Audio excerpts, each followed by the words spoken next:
some battery. We're okay.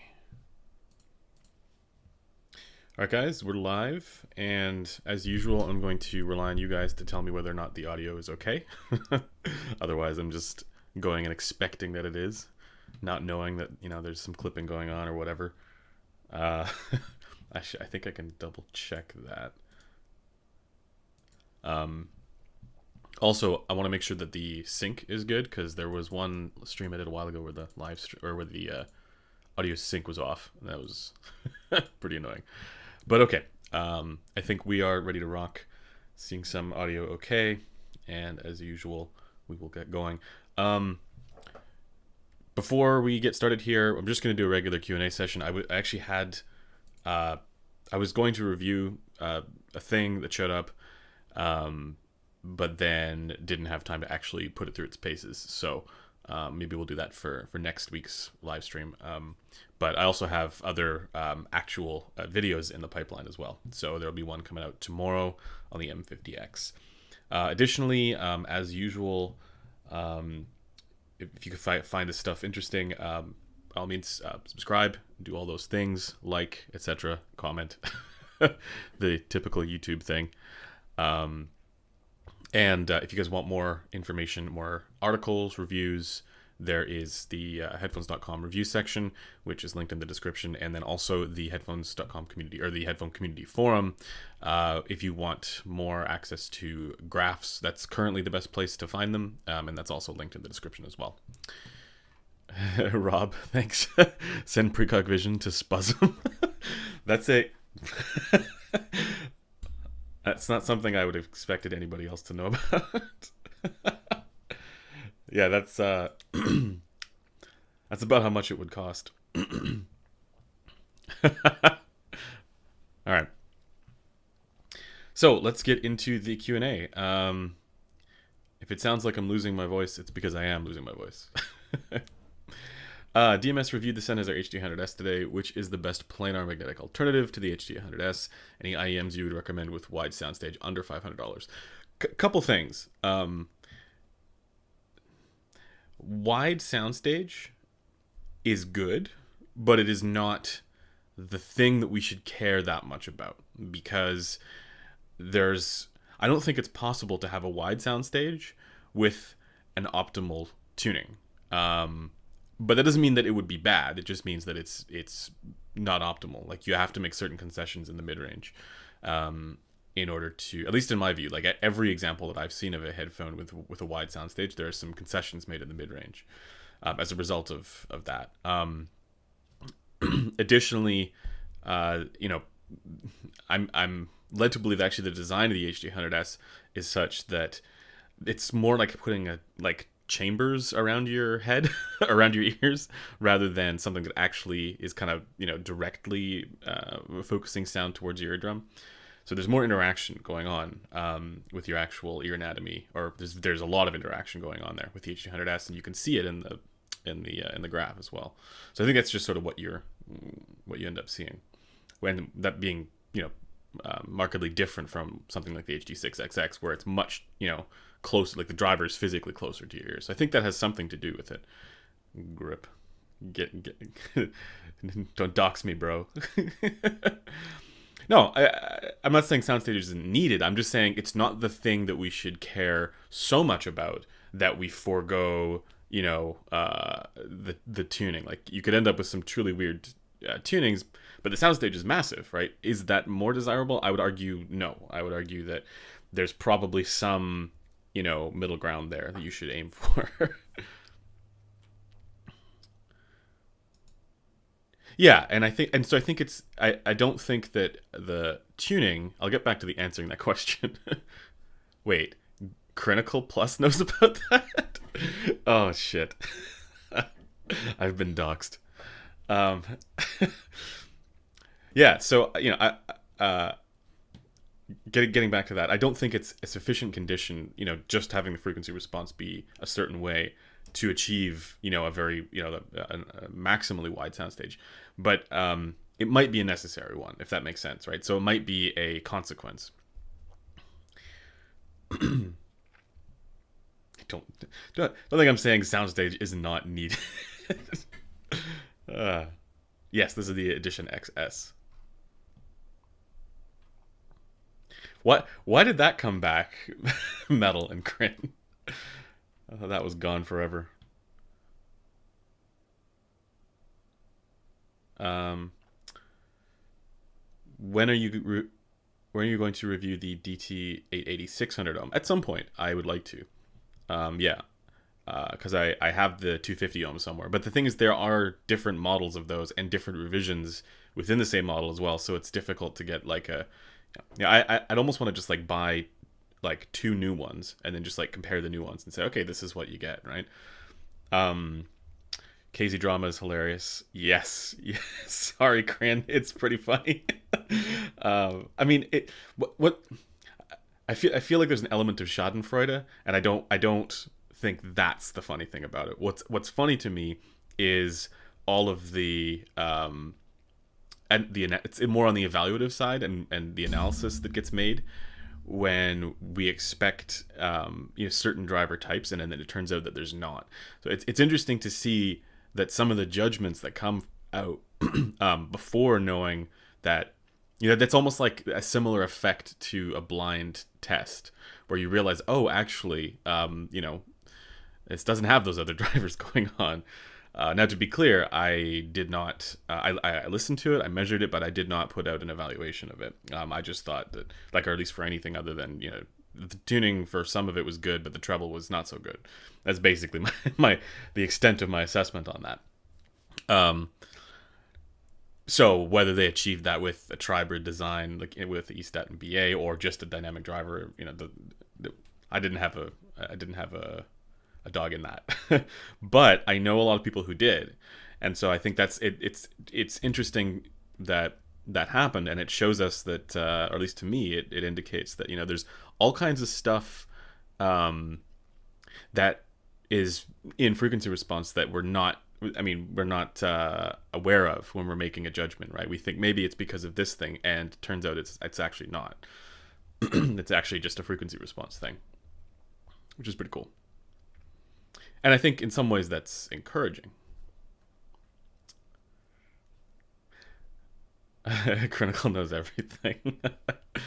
You've done your research, I see.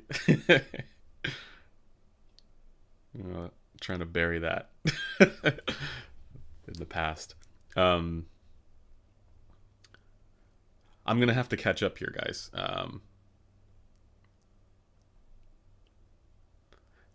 How's the XS feeling? So the interesting thing about the XS is, for big heads like mine, it's at the headband works perfectly. Like the cup swivel is exactly what was needed. But I know for people with smaller heads, this headband design just doesn't fit them, and they have a really hard time. So this is one for big. I assume then that this is one for big heads only. Because when I got it, I was like, how could anybody prefer the other clampier headband? Like the other one that's on the Sundara and the Ananda. I don't understand. Yeah, it blows my mind that there are people who prefer that, but they do, and I think it's because that people have smaller heads and that fits them better. Whereas for me, this was just a straightforward improvement. Crin wants to 1v1. I'm down. You will lose.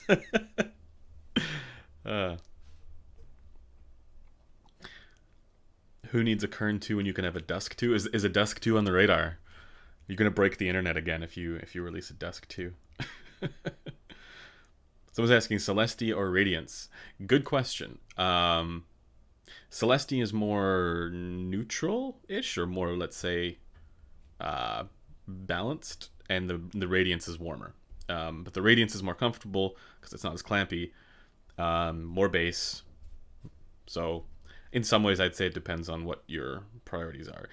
And I can't remember why I stacked them up in my ranking list. Whether I think I might have actually put the Radiance ahead, because for me, because it was based on things that I would personally buy, and for me, the Radiance comfort, I could always just EQ up the treble, or reduce the bass. It's mostly just that it's a little bit on the bassier side, and I prefer the more neutral response of the Celestia. But then you could, or neutral. What is neutral, right? You know what I mean, right? Like it's a little more balanced. And I would just reduce the bass on the Radiance to kind of get it there, or boost, I think, the mid treble.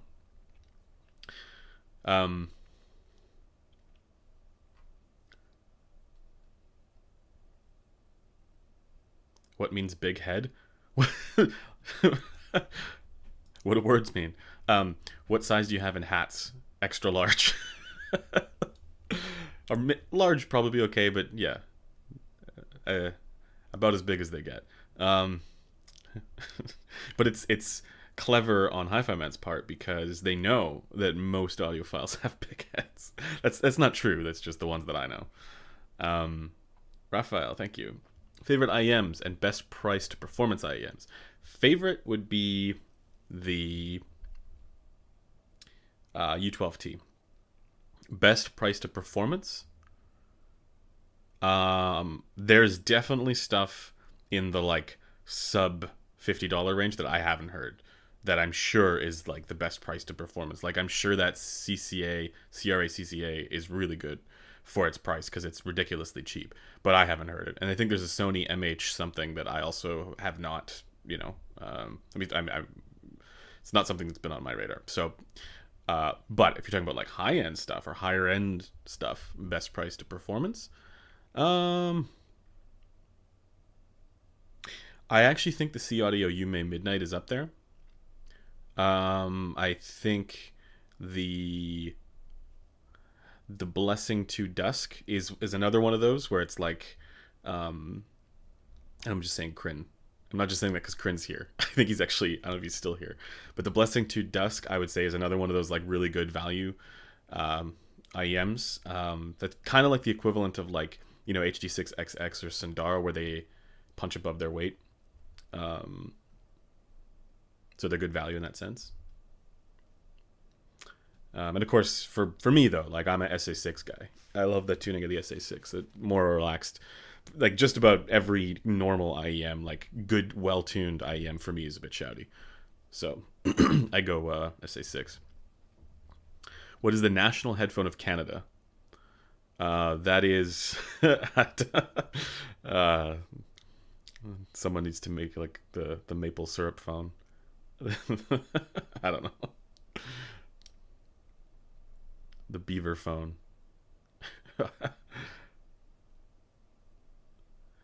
Is it true that Jesus Christ?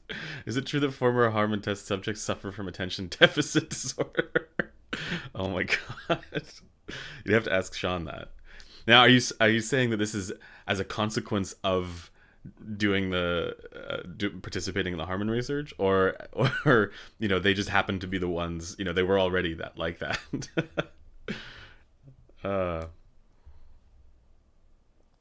That's actually that's really clever because one of the criticisms of the research is that it was at best only good for short-term listening and not necessarily long-term listening.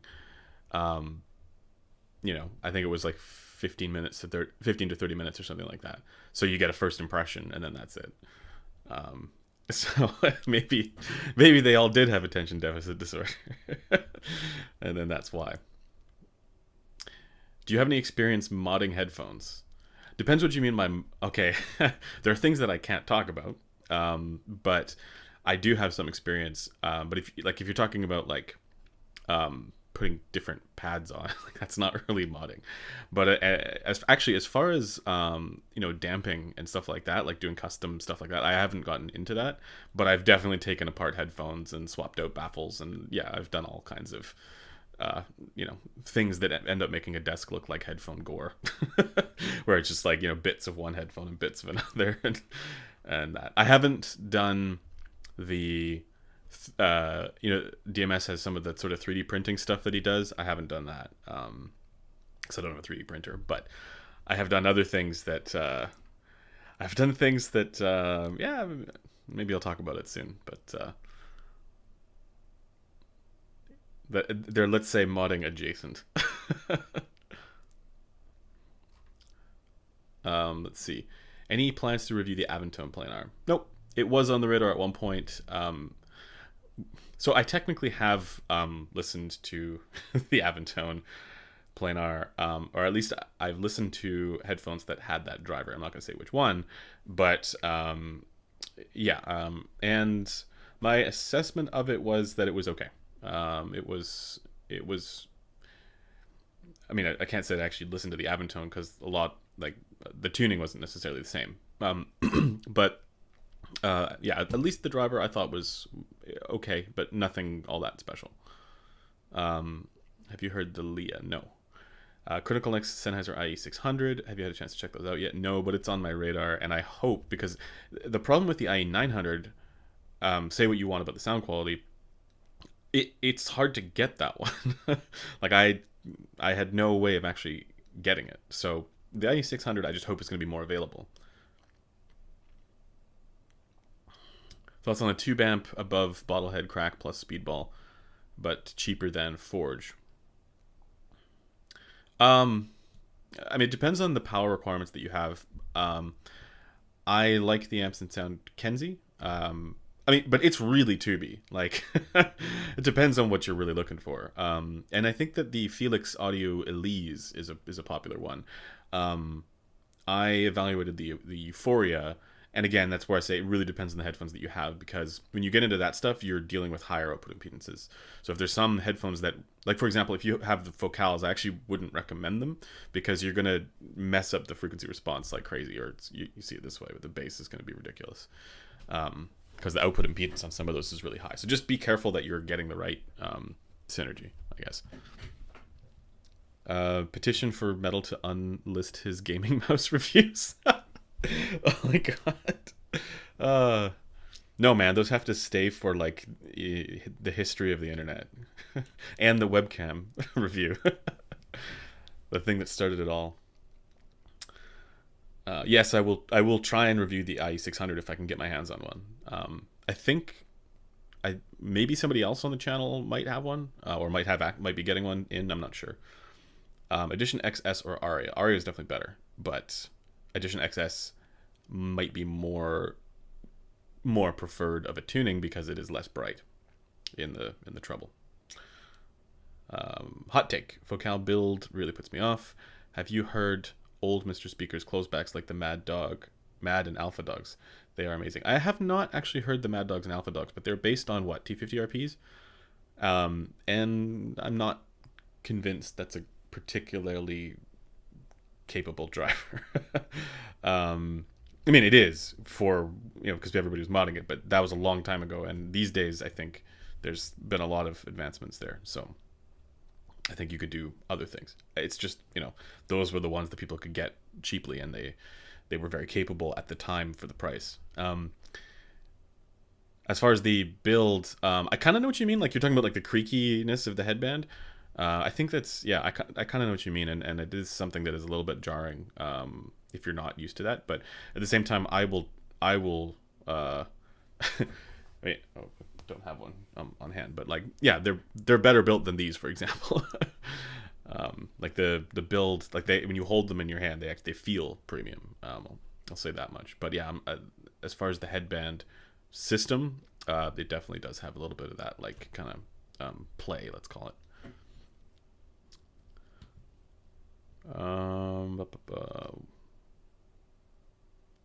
The National Headphone of Canada is my personal set of Phil phones. I still need to get that. If you're watching, Phil, I know who you are. Send him over. Do you think buying a $550 HD? Do you think anyone's buying the $550 HD 580? I don't know who's selling it for $550. I haven't seen that. Yeah, sorry, I don't actually know what you're talking about. Is that something that's listed up on the Headphone Community Forum? Because if it is, it's funny because that, the 580 is the infinite scaling meme. And so if people want to get into, like, different sources and getting crazy with that, then that's one of the better headphones to do it with. Also, I mean, and again, I've done some of that with the 580, and I have to say the 580, it's got a generally good tuning. It's a little bit forward in the upper mids for me, but man, I can see why people like it. Yeah, I know we didn't go to CanJam, unfortunately. I know people who did go, though, and there's a new Meze headphone coming out. So, will there be a Headphones.com media team for CanJam? Singapore, is that 2022? Is that what you're asking? I would love to. I think that would be a ton of fun. and we'll kidnap Kryn and bring him back to Canada, and we'll get him to produce on the channel. No, just kidding. um, Dan Clark Audio Stealth worth 4,000. I mean, like, it depends on who you are. If you have tons of money and $4,000 isn't really anything, then fine. I would never put $4,000 towards any headphone. I mean, it's just it's a matter of means. But as far as the competitive aspect, if you're talking strictly sound quality, you can get better for that money. Yeah, definitely. But if you're talking, what it is, uniqueness factor, like there's nothing else really out there like it. Now, on my list, I didn't have it in my end game, section, because for me the fit makes it so that it's a little bit on the shouty side, like the most optimal fit. But I think, and so that's why I think people have to try it first to get a sense. But no, like I think to be blunt, I think the $4,000 price tags on most headphones, they're there to basically have the conversation be around where that product is positioned in the market, and it being, I mean, it gets a lot of attention because it's $4,000 headphones, so it's playing in a very exclusive space, and that kind of exclusivity actually elevates a brand. So it's a strategic. I mean, I don't know if that's the reason in every case, but I imagine that this is a strategic reason, and you can also you can actually get away with a higher cost, so you can do more with a headphone if your selling price is higher. So it might be that they had specific design ideas that they couldn't do at a lower price, and they parts that you order, you don't have to make as massive an order for those parts if you're not selling massive quantities of headphones, and so you can do that if you price it high. That's more of an explanation of why it's expensive, but I don't think, I mean, these are headphones. And the exorbitant price tags are a bit of a barrier for me. But as I was saying before, if you're somebody for who that's not a lot of money, congratulations. Like, good for you. And then you could start looking at that kind of stuff. I think also in that conversation would be the Focal Stelia, if you're talking about the closed back stuff, Focal Stelia, the Odyssey LCD XC 2021, and I say that one if you're willing to EQ, because with EQ, that thing is probably the most technical headphone out there, like the most detailed closed back I should say. The only downside is it's really heavy. And then the ZMF Verite closed, although I haven't had a chance to review that one. So we're talking about like things that are like, if you're talking about things that are just like good sounding headphones because they have good frequency response, you then have a much wider range and you don't need to spend $4,000 because there are all kinds of other headphones that also have a good frequency response. Let me see if I missed the super chat here.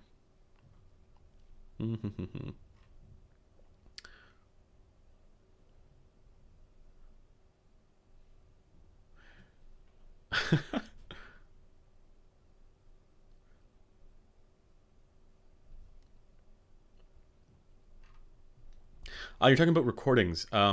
So recently there's an album that I quite like called it's by a band or a group called Shalosh, Shalosh, and the album is called Onwards and Upwards. And it's a jazz album, but it's like not like a traditional jazz. It's more like a rock jazz, or like I don't know what to call it, progressive jazz. But I'm really digging it. It's well, at least I think it's well recorded. And then there's another album where it's a good recording, but the music isn't my kind of music, but like it makes use of clarinets, and that kind of really is It's good for, I guess, assessing mid-range. And that is by Miriam Altair, and the album's called Where Is There. So check those out. How do I figure out what I like for tuning in IEMs? Well, if you have, well, I was going to say you get into EQ, but if you're, in some ways, it would be just to go somewhere and try a bunch, but also, and I really do think this is an important question. If you don't know, I'm losing my voice.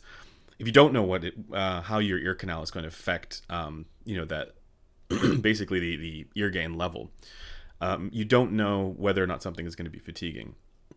So I would say, try a bunch of, let's say, here's an idea. Try the, if you're okay spending this kind of money, try the C Audio Yume Midnight or the Moondrop Kato. I would say those two are the most, at that price, that starts to get into what I would consider to be good tunings or normal, good, well-balanced tunings. But if you find them to be a little bit on the fatiguing side, like a little shouty, then you would be looking at something like an SA6.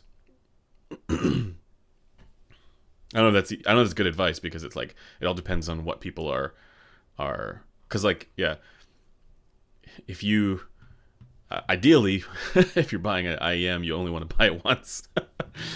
But yeah.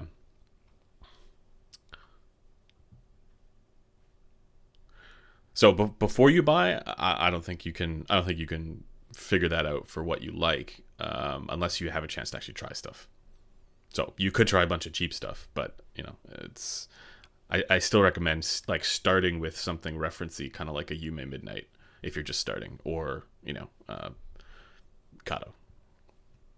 Although they're not exactly tuned the same. Don't mistake me for saying that. Oh, Bambe, what did you say? I missed that.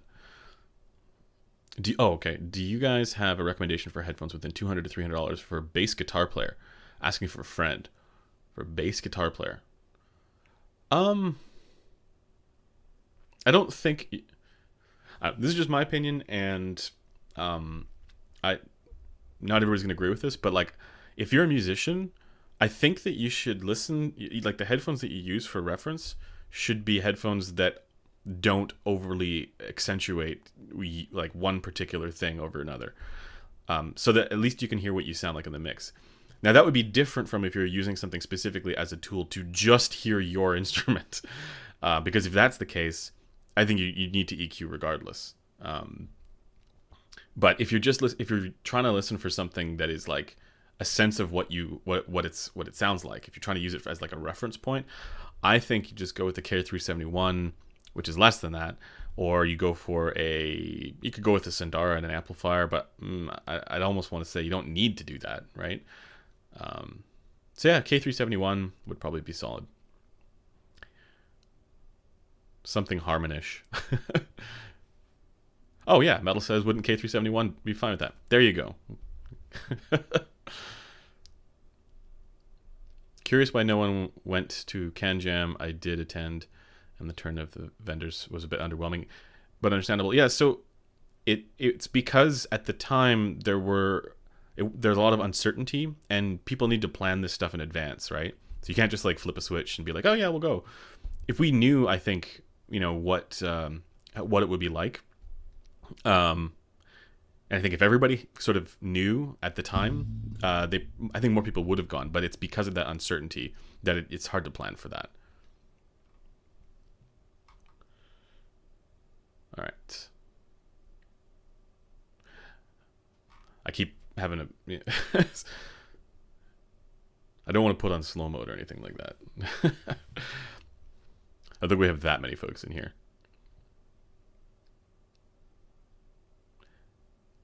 Should be a hot take, but really isn't. For the prices headphone companies are charging for high-end models, the reliability should be much better.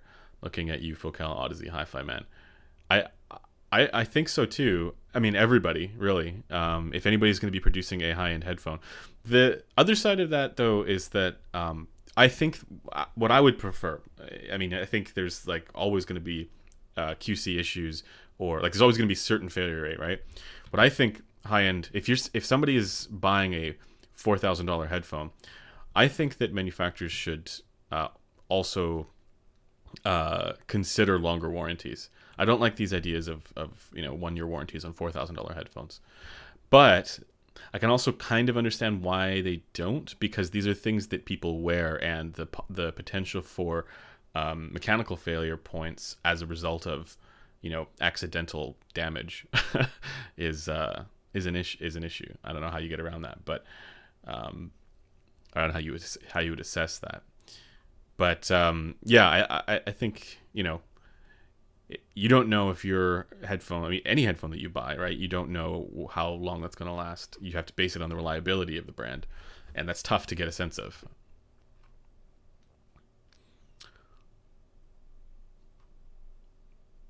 But yeah, I tend to agree with that sentiment that if it is going to be that expensive, you should be taken care of, right?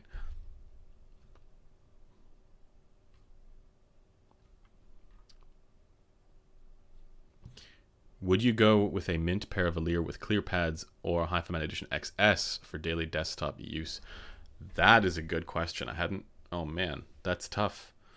Okay, I think it's going to depend on what you care about. If you want a wider soundstage, the Edition XS. If you want a better sense of impact and punch, the Alere with the clear pads. So I think it comes down to those two things. Like the Edition XS is also a little bit brighter, and the Alere with the clear, but it's not like the Alere with the clear pads is like warm, but it's hard to explain. It's the Alere with the clear pads has more of a mid-range forwardness at around 1.5K. So in some sense, it's more flavored, but in a good way for piano recordings and vocals and things like that. Whereas that's kind of the area where the Edition XS is dipped a little bit for that enhanced sense of stage. Is it worth it to upgrade to the Stelia from the Elegia for pop rock EDM? I mean, what is worth it? Again, it goes back to that question. I think the Stelia is leaps and bounds better than the Elegia, but as is the Celestian Radiance. But I also EQ'd my Elegia, so.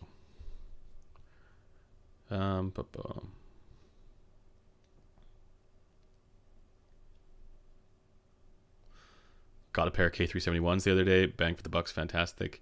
Yep. Here we go.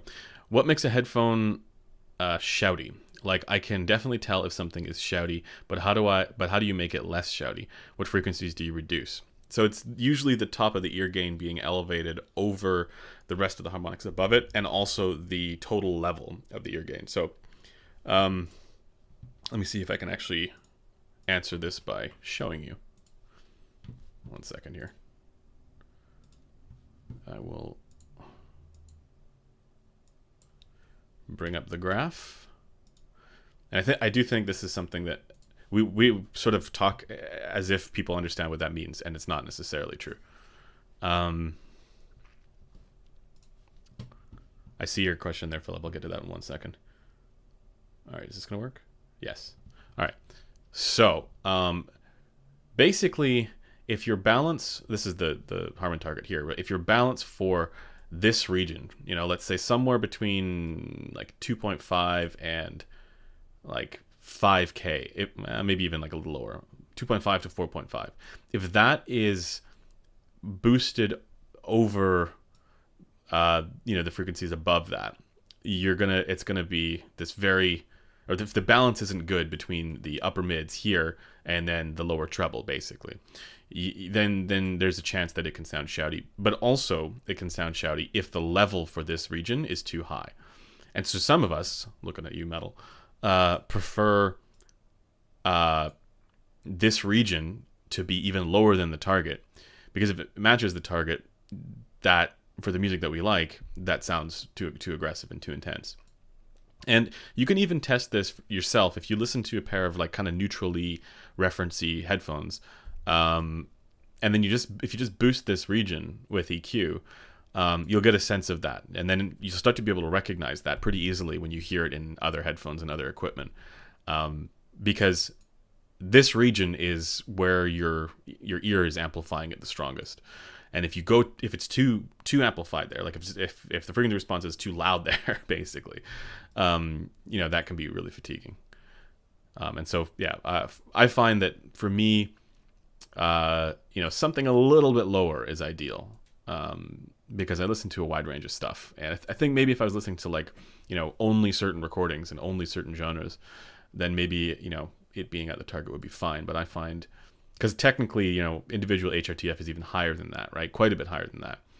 But again, I think that's where a little bit of versatility for the music that you listen to is a good thing, because you can't count on all recordings to be great. Philip, thank you. SA6 or clairvoyance for genre versatility? Well, in some ways. So if it's me, I probably go SA6. But that's I have to also recognize that most people aren't me, and technically I do think the clairvoyance is like the mids, the upper mids, and treble, and the clairvoyance is going to be more correct. So in some sense I would say clairvoyance, but if you can afford a clairvoyance, there's other stuff up there as well to consider. I don't think there's anything quite like the SA6 up there, at least not right now. Maybe I would, if you're comfortable spending $750 on an IEM, I would almost see if you could stretch it to Monarch Mark II, because I think that's like the next level of great. Now it's not for everybody; it is a little on the analytic side, but it's neutral with a bass boost, done it very well in my view. But yeah, I would say actually, if it's me, for genre versatility, it is SA6. So you could save some money there.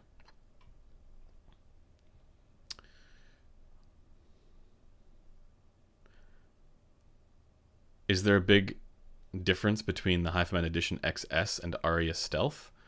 Yes, they're very different. Well, not very different, but they are different enough where, again, there is a sense in which people might enjoy the Edition XS more because it's not as forward there in the ear gain, or in the upper mids, lower treble, and mid treble, and upper treble. Basically, that whole region on the Aria is a little boosted, which is totally fine again for certain genres, certain recordings.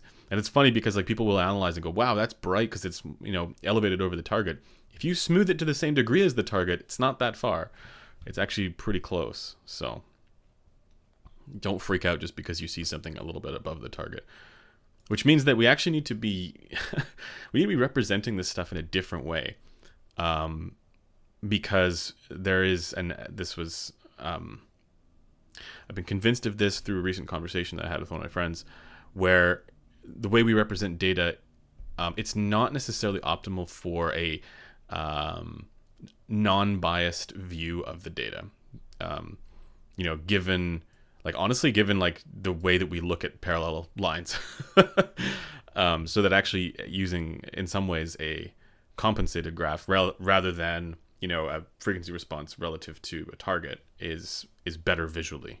So maybe we'll revisit that at some point. 100%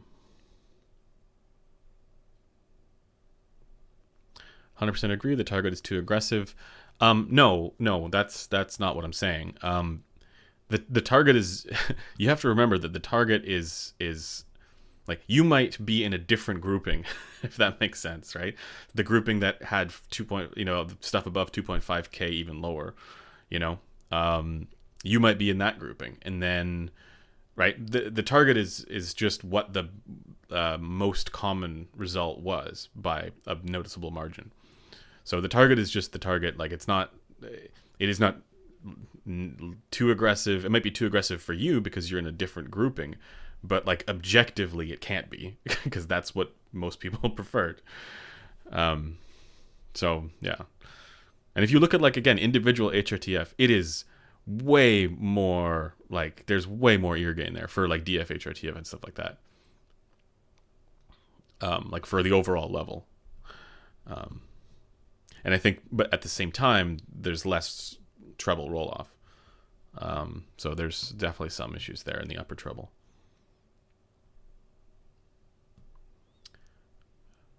Have you listened to the Aurora's Audio Australis? No, I would like to. If Rock ever wants to send one over, I don't know if he does, but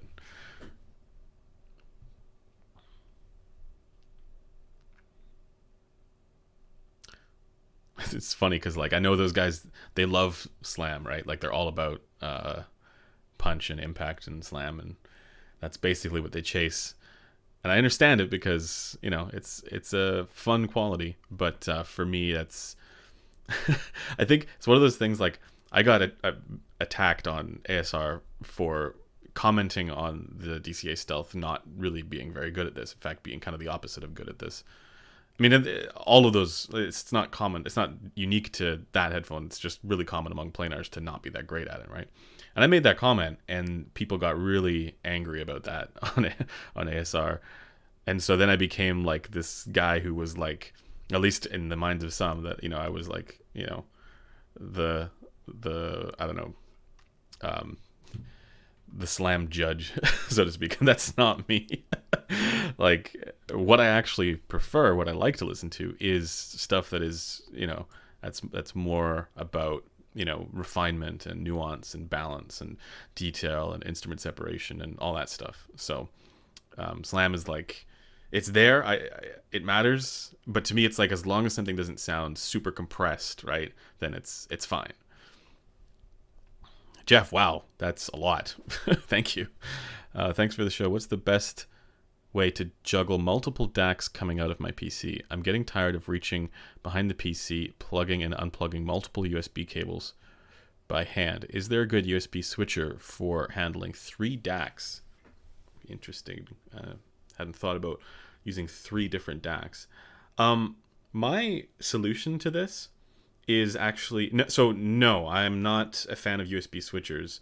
When people say USB cables don't matter, they don't in the sense that like magic gold USB things are, that's not what I'm talking about. Not all USB is equal is what I'm saying. So I would say your best bet, well, this is what I would do. And see, Banbay says get a USB switch hub. I just don't. I don't trust those things to be actually good. My solution would be to get Rune and then just switch DACs in Rune. Now, if you don't want to use Rune, because like you can just plug them in, you need to buy another device, right? If you don't use Rune, if you just use like regular streaming services, oh, somebody says it. There's there are devices like the shit sys. Let me just look that up. I wasn't going to say that one, but there are devices. Let me see if the shit sys is what I'm thinking of.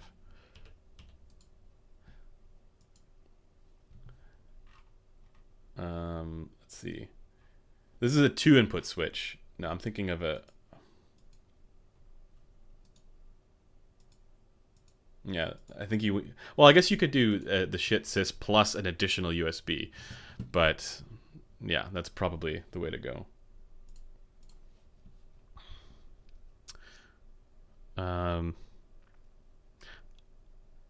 Yeah, but I still think you'd have to... Yeah. I still think your best bet there would be to use Rune.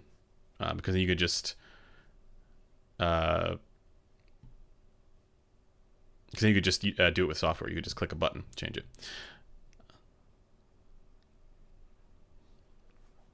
Oh, is sys an RCA switcher?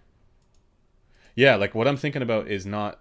We're talking about using 3 different DACs. So right now, I assume he has 3 DACs plugged into his computer, right? Or like... or one DAC plugged into the computer and he's switching it multiple times. That's what I assume the suggestion is. And so that's why I say just plug all three in and then just use Rune to swap around. Oh, I see. Okay, and the other issue there is that, yeah, if you don't have enough outputs, then you would need to get like you would need to get a powered USB hub or something like that. Like, again, I'm not a fan of USB hubs because like I've gone through so many of them, and if you basically you end up saturating the bandwidth if you have anything else on them, which is really frustrating. So yeah, but if you simply don't have enough like outputs, then you need a hub anyways.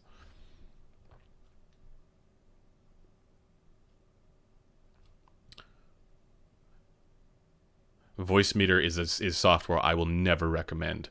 I have had systems that get completely ruined, like the OS gets completely ruined because of Voicemeeter. I mean, maybe it's gotten better now, but it used to seriously mess up your audio chain. Like and it would resample stuff too, and you can hear digital artifacts when you use Voicemeeter, like very obvious digital artifacts. The same thing that happens if you use Rune in non-exclusive mode, which is actually the reason why I stopped using Rune, is because the exclusive mode was a requirement, and that's kind of annoying if you have to wait and then you play whatever YouTube video or whatever other audio thing is other than Rune. And that was really annoying, and because the non-exclusive mode was just unusable and had terrible digital artifacting. Voicemeeter introduced the same problem, so I stopped. I had to stop using it. But that was a long time ago, so if they've improved that, then that might be another way to do it. Virtual audio cables is another thing. All right, let's see. So in order to evaluate things like treble extension, you should rely solely on your ear, I assume. No, you can see the general level there, right? Like you can use the graph. That stuff's not random up there, right? It's just that if you were to EQ with anything up there, or I guess maybe a better way to put that would be, if you're going to make judgments about that, you can't be sure of how that is going to sound, or that's going to be at your individual eardrum. That's basically you're seeing the way that it is on a graph relative to a very coarse-grained or highly smooth target. So you can still evaluate it. You just have to know that. You have to keep that in mind.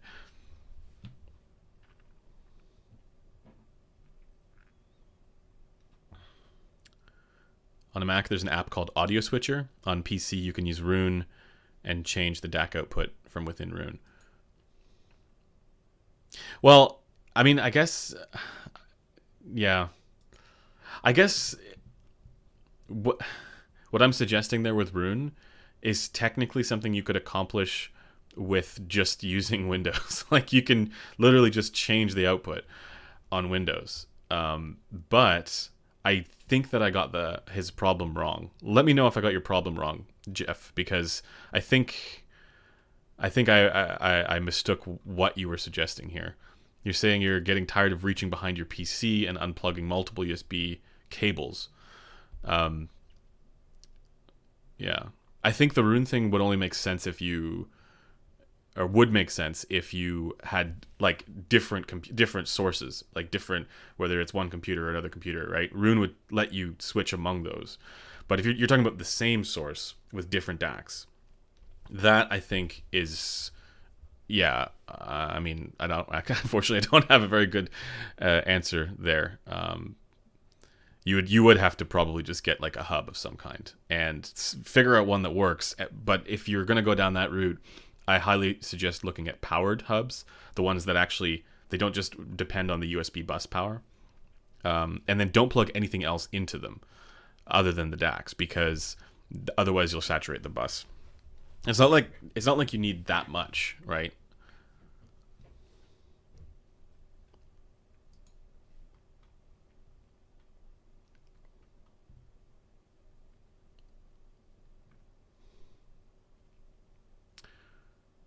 Yeah, and I think because you're looking for 3 different DACs. Yeah. Not the RCA switcher. Okay, so yeah, that's not right then.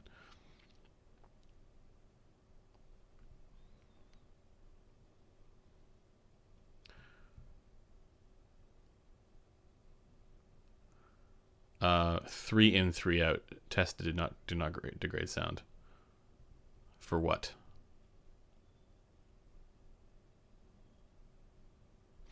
Do you know how much deviation it was from the Harman target in the studies? Plus minus. I used to know this. I can't remember exactly what it is, but it's not that far actually. It's several dB plus minus. I think it might have also been slightly different in the bass from what it was in the treble.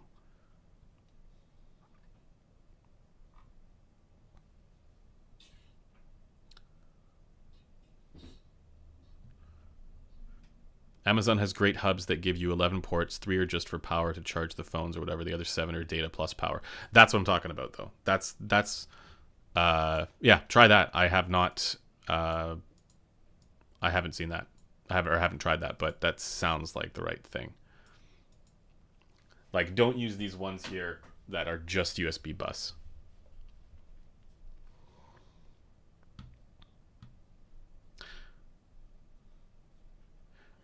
Yeah, no, sorry guys. I think I got his problem wrong. I was thinking I missed the part where he said that he was plugging it and unplugging it from one PC. Given that that's the case, Rune is not going to help you. It's not going to help you not have to plug those in. I mean, theoretically, I guess you could still have it plugged into something else, but that would require an entirely different computer or a different source.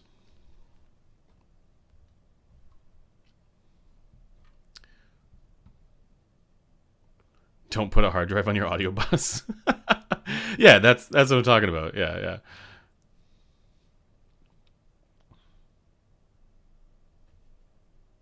Yeah, Michael DeLazer's got it. That's my recommendation.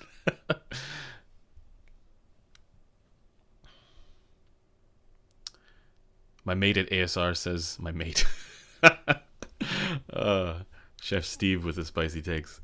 Says that the knobs sound 3 in, 3 out. I haven't tried that. Is that a hub or yeah? I'll have to look at that. My mate. By the way, I don't like how in some communities like ASR and SBAF they are so ready to attack unpopular opinions. Yeah. I think there's actually like a reason for this kind of thing though, because a lot of it. I mean, I don't want to denigrate people too much, but like if you look at like the ASR community, there's a lot of really good stuff there. There's a lot of good information. There's data, not just about headphones, but like all kinds of stuff. But then if you look at like some of the interactions that happen there, a lot of it is focused more towards the authority aspect of things in a way that's like you'll rarely see people saying, yeah, I'm wrong about that, or they'll basically go after you for having an unpopular opinion, rather than trying to point things out. Not in all cases, though, right? So I think that there's definitely a baby in bathwater situation with a lot of those communities where there's good information that's being shared, but at the same time there is also a audio king element to the whole thing, and then it creates these information silos, which is not great. But at the same time, it's like they're so much more effective for those attitudes in a sense, which is kind of shitty.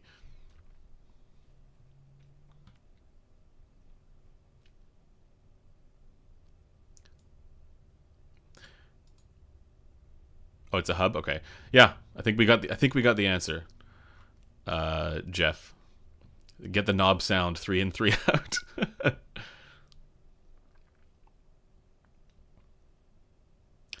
ASR, the garbage men of audio taking out the trash. I don't know about that. what I found there is that some people are very interested in the science and engineering stuff, but other people are more interested in internet points. And oftentimes one gets mistaken for the other, and that's an issue. I have not heard of Sonus apparatus. I should check that out. Interesting.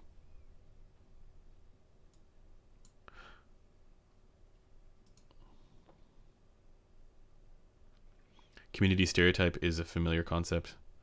Yeah. You dilute your community with a weeb topic.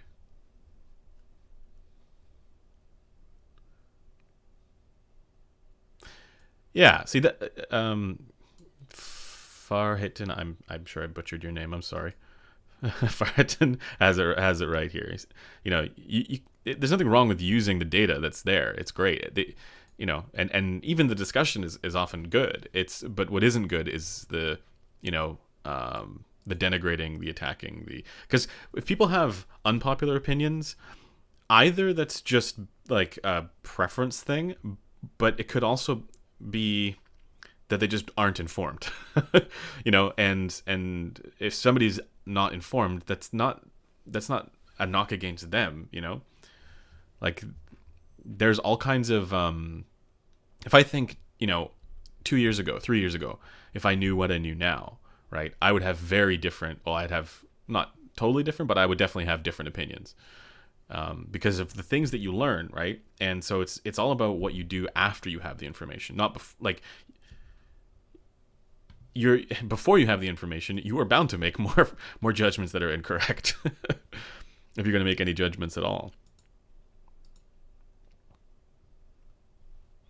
So really, it's all about what you like. I would say that admitting that you were wrong and remedying a situation when in an example when you were wrong is better than, you know, calling somebody out for being wrong. Or like doing it in a mean way that sort of denigrates, if that makes sense. ASR would destroy you for liking the HD820.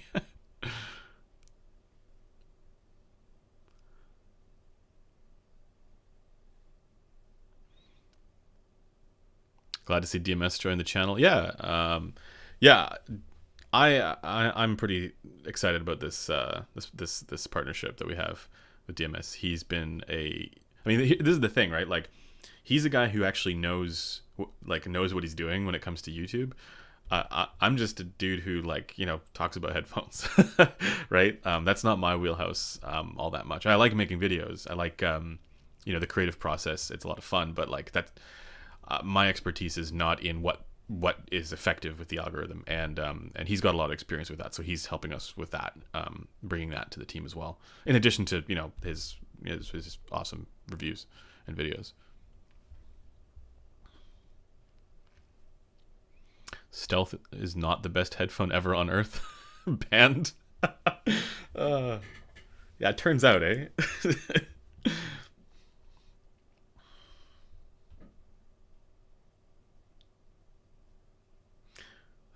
Let's see.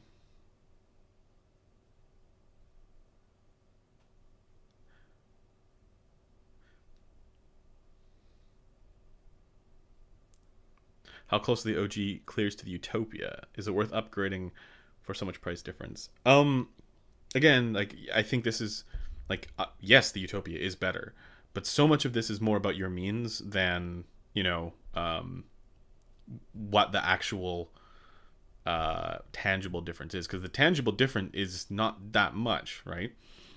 But if it's worth it to you, like if you care enough where that difference is going to matter, then yeah, it's going to be worth it. I think that can only really be answered by you.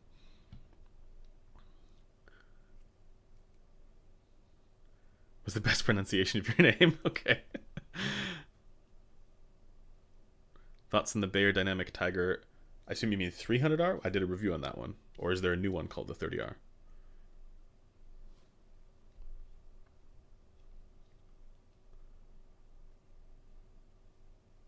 Oh. I've not found a headphone, tried 70-ish models. That would be the HD650 2.0 for me. LCDX 2021 with EQ was the best I've found.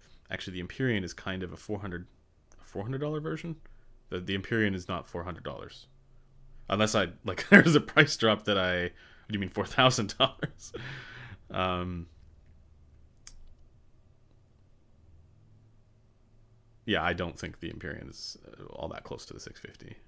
I'd say it depends on what your defining characteristics of the 650 are. If your defining characteristics of the 650 is the smooth treble, then you're going to be looking for different things than if your defining characteristic is the 1.5K forwardness, than if your defining characteristic is the upper bass and mid bass forwardness, right? Or the general tilt. So it really all depends on what your criteria there is for similarity. Because if it is that mid-range, but like forwardness and that more intimate presentation, it is those focals. That's actually the closest thing, because they are much more similar in that sense. But if your defining characteristic is something else, like a smooth treble response, you actually would be looking at something like a really smooth and natural presentation for the treble. You'd probably be looking at something else. I'm just trying to think of what else. I mean, maybe a ZMF Vautour, for example. Or that's maybe closer to HD 800S-ish ballpark, but without the 6K bump, I think. And yeah, the LCD X 2021 with EQ, I mean, that could technically get you anything, right? Or a similar kind of tonality, pretty close tonality to most things. Did you ever try the Moondrop Kato? Yeah, I did a live review, I think, of it on this channel. So that should be there. I liked it. I thought the Kato was like the best version of those Moondrop dynamic driver IEMs, other than the illumination, but also better at some things.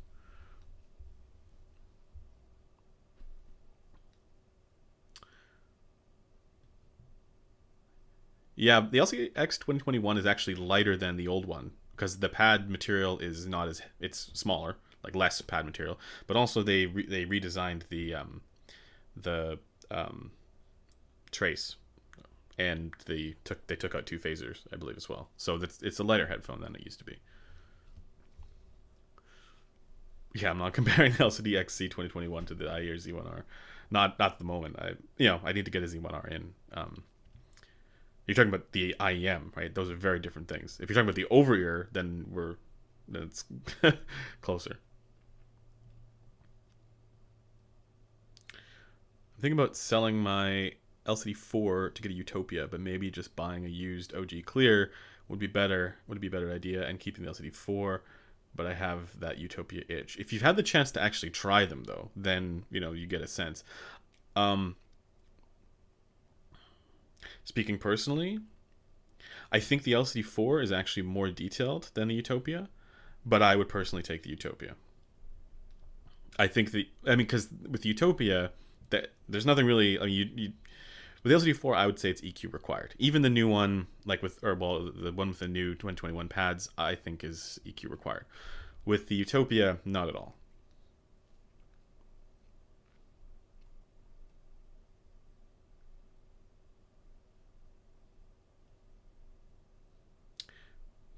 Pleasant yet slightly boomy sound that never offends is how I connect HD650 with Empyrean. Pleasant yet slightly boomy. Yeah. I mean, yeah, I could see that. My reason for saying that they're not that similar, though, is because the 650 has way more ear gain at the highest part of the ear gain at around 3K, 3 to 3.5. That's actually where the Empyrean is relaxed. And then above that, the 650 is quite a bit smoother and more relaxed in the mid treble. And just the treble in general is quite a bit smoother, while the Empyrean has that distance between the upper treble and mid treble. So, that's why, to me, they're not really that similar. They are, I guess, similar in that boomy, relaxed sense, so I do kind of get what you mean. But that ear gain level is way higher on the 650. Now we're getting into the spicy stuff. Can you describe what is meant by ear gain? I had trouble finding where it's described. Ear gain is basically the way the ear amplifies frequencies as they go to your eardrum. So let me just show you this here. Um, we look at this frequency response target, right? This is, well, okay, this is the target. It's not actually frequency response, but like this is, if we say, if we're evaluating headphones and we use this, what, why does this, why does it look flat, right? Why is there a rise? Well, the reason for that is because our ears are amplifying these frequencies. Our physical ear, like, you know, the pinna, flange, and the concha would be like up here, and the ear canal, they have an impact on this incoming sound before it hits the eardrum, and that's really that's why this rise is there. So that's really where the term ear gain comes from. It's gain, it's increase in level in various different regions as a result of the ear amplifying those frequencies, and that's why we have, you know, the target there. It's based on our, you know, this, in this case, it's based on the HRTF of the anthropometric pinna, or the KEMAR with anthropometric pinna. Sorry.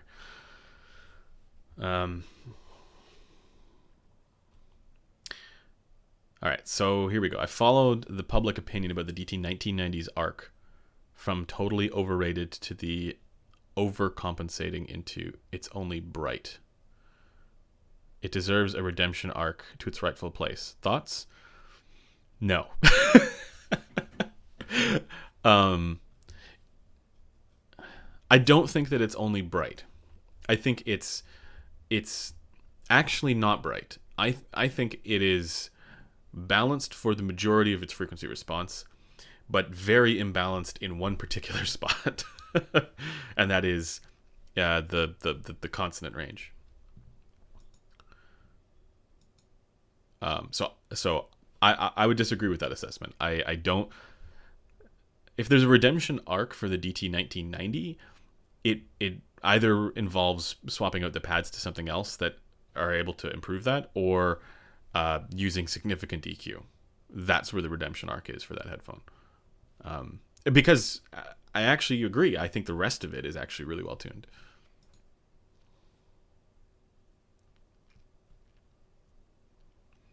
I'm running the HD100S through iFi Zen DAC V2, and I am looking for an upgrade for this amp. What do you suggest? Oh, Zen DAC V2. Okay. It depends how much money you want to spend. A lot of people are getting into the Ferrum Ur. That's like the high-end stuff. I don't think that's... I mean, in some ways, what you could do is, if you want to stick with the IFI thing, you could get the Zen Can. But I don't know. Do you really need that? It depends what you're looking for, I think.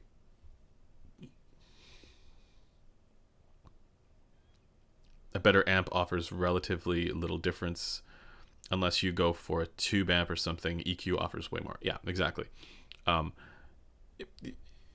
said this many times, and I continue to say this, that, you know, you don't want to be basically doing the sunk cost fallacy for, you know, trying to fix headphones that you bought with an amplifier, because, like, yes, there are optimal synergies, right? Especially when we're dealing with, you know, output impedances that might change and stuff like that. There might be things that you can do that actually, you know, change the sound and improve it to one degree or another. But you have to know specifically what those are. And as this person was saying, you know, when you're dealing especially with solid state amplifiers that are low output impedance, you're not going to be changing the frequency response. So if you want to improve the sound that you're getting, your best bet is to either EQ or just buy different headphones. But with that said, if you have a pair of headphones that you love, like say you love the HD100S there, and you want to see how it sounds out of a tube amp or out of, you know, something else, right, with something with high output impedance, then yes, then it does make sense to look at those other options. About the HiFiMan HE6 SE V2, some people say they are like baby Susvara, but I find them difficult to drive via the Synxer SA1. Do you think switching to Aria would be a better option? So I don't think the HE6 SE V2 is on the same level as the Susvara, or like a baby Susvara. They don't sound that similar to me. Yeah. Hmm. I do agree, though. It is difficult to drive. Aria will be a better option. It's hard to say. In some ways, the HE6 SEV2 and Aria, they're they're kind of competitive with one another, but in totally different ways. So the Aria is, let's say, neutral bright. The HE6 SE is more neutral, but in both cases they have that mid-range cutout, and they both have really good bass extension too. So I don't know. I would almost say that, you know, the balance for the treble is better on the HE6 SEV2. It's just that your overall presentation of space and stage is much more involved. I don't know, like there's more distance and depth on the Aria. And I'm gonna go ahead and say that I thought the Aria was a little more detailed, but that's also partially related to, you know, that boost in the ear gain. So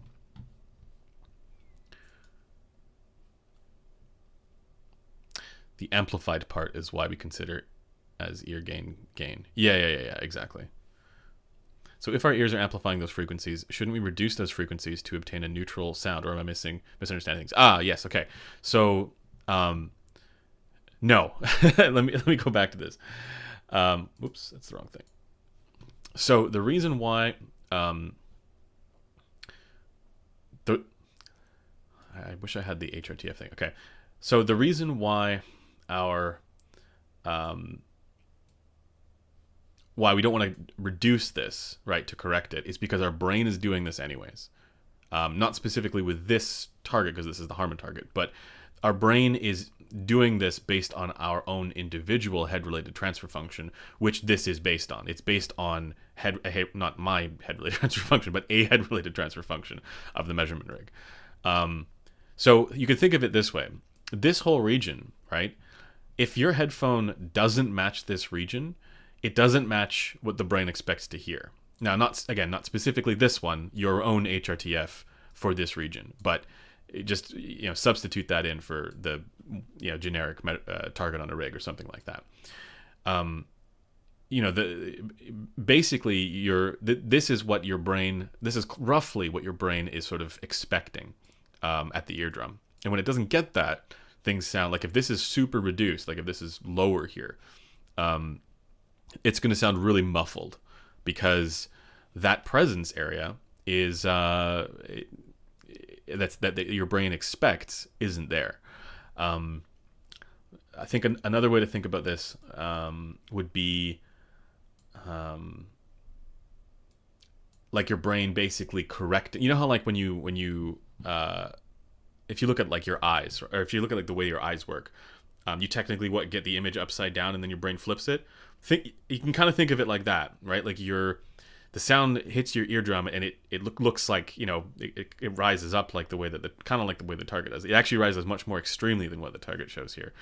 And then your brain corrects that, which means that if you were to not get that, if you were to get the absence of that, then it would be wrong. It would be perceived wrong. Does that help? Perceived as wrong.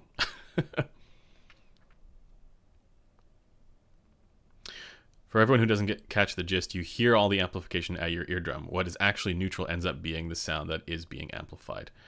Yeah.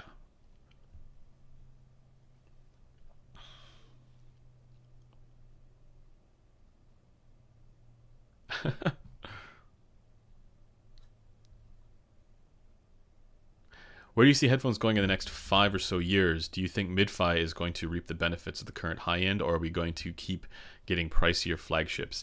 I don't see flagship headphones going away anytime soon. I don't see I don't see that happening, because in many cases the exorbitant price tags that you see there are based around things that aren't just related to sound quality. Like the DCA Stealth is a great example. That headphone, it fills a particularly unique and niche spot within the market that nobody else is doing. So they probably feel totally justified in pricing it at what they've priced it at. And I think for some people who are looking for specifically that thing, it is going to be worth it.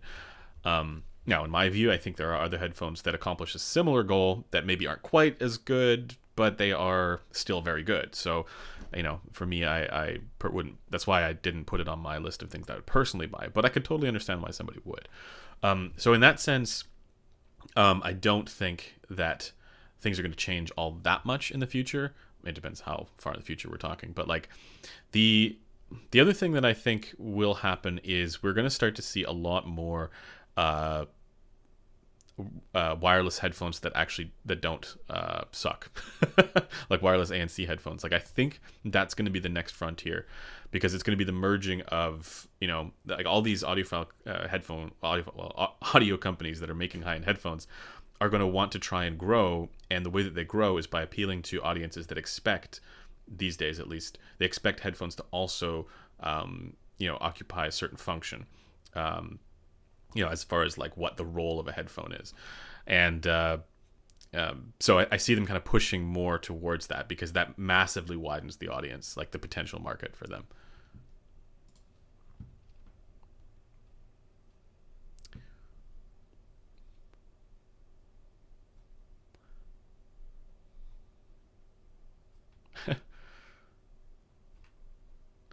LCD X versus XC. If you need closed, you get the XC. That doesn't help. If I had to choose between one and the other, so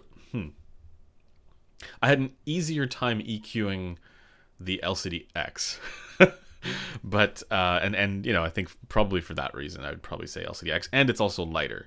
But if you need a closed back, XC is the most technically capable one that I've ever heard. So, and I keep going up against other closebacks that are more expensive, and I go, that LCD XC is still more technically impressive.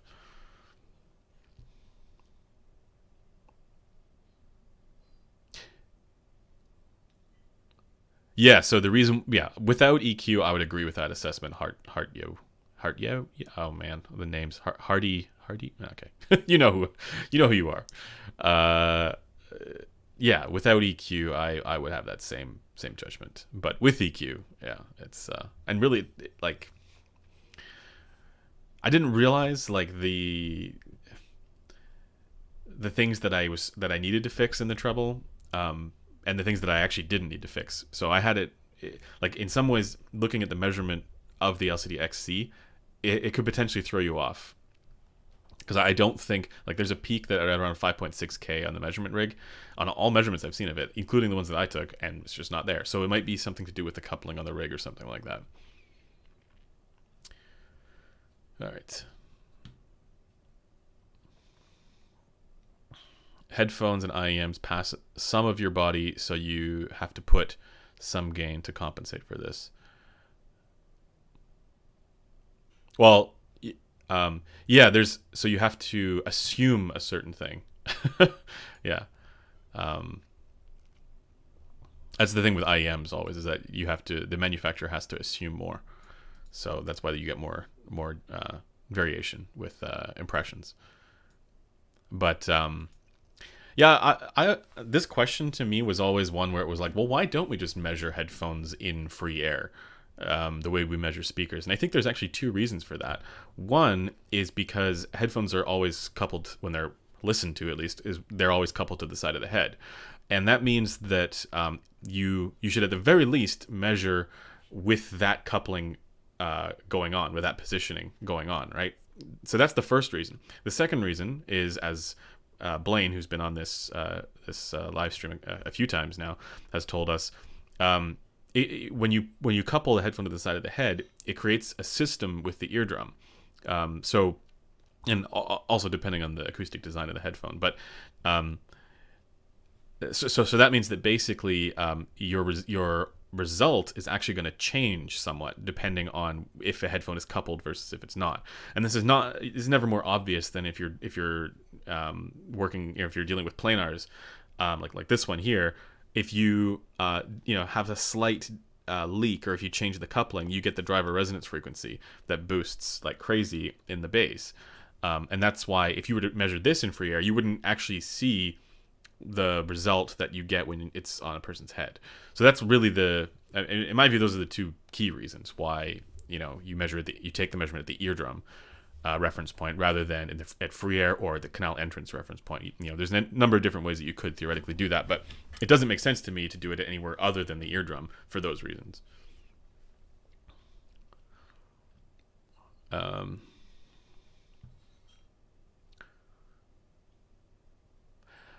I don't use a PC or laptop for my source or any other way to EQ because I don't know anything about EQing.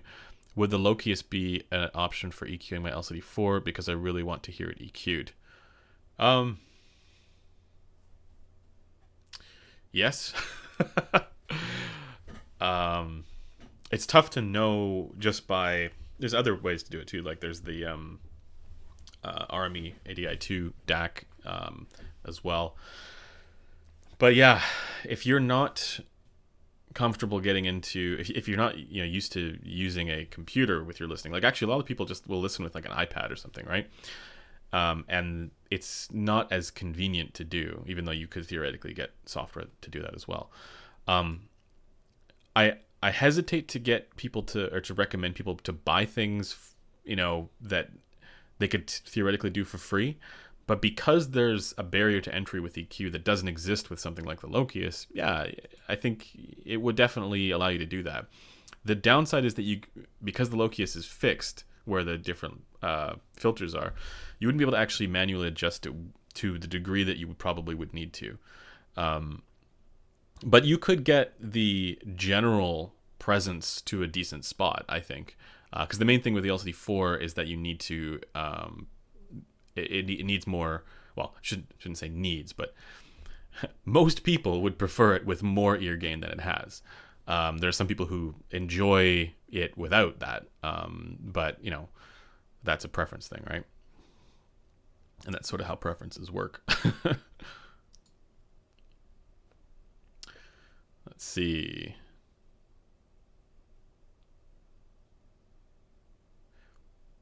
Would I be correct saying the more dynamic, punchy, contrasty a headphone is, the tighter and thicker the driver is for dynamic and planar? Oh, interesting.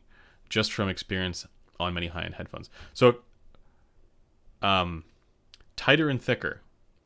I would say, what do you mean by that? Tighter as in diaphragm tensioning, thicker as in like thicker diaphragm material, because those two things could absolutely be influential in that, but I don't know, because I don't know what the like, if you look at like all the examples of planars that actually are particularly punchy and contrasty and engaging and dynamic, there's like 3 of them, or maybe 4, like maybe something I haven't heard, but like, yeah, there's not that many that are really crazy good at that. And the ones that are, like the HE6, the Abyss AB1266, and the LCD4 to a certain extent, those all have different results for for that. So you can't just look at that group and say what's common among this group when talking about diaphragm tensioning and thickness. Because you'll like on the Abyss ones, they're not very tightly tensioned, and that's the reason why when it is decoupled from the side of the head, you get the massive, that enormous, ridiculous high Q spike in the bass. I tend to think that to a certain extent, the reports that you see or hear about, even including ones from me, of this extra contrast quality in planars, is also aided by a low resonance frequency where there is a coupling, like on the actual, like, it might not measure like this on the rig, but when it's worn on the head, there might be a partial leak or something like that, where you're getting a little bit of extra bass as a result of that. You're not getting the full resonance there, unless, again, you're dealing with the Abyss headphone where it's like that, But I suspect that in those situations where there is a low enough resonance frequency where it would actually give you that bass boost below 50 hertz or something, like below 60 hertz, that might have a contribution there.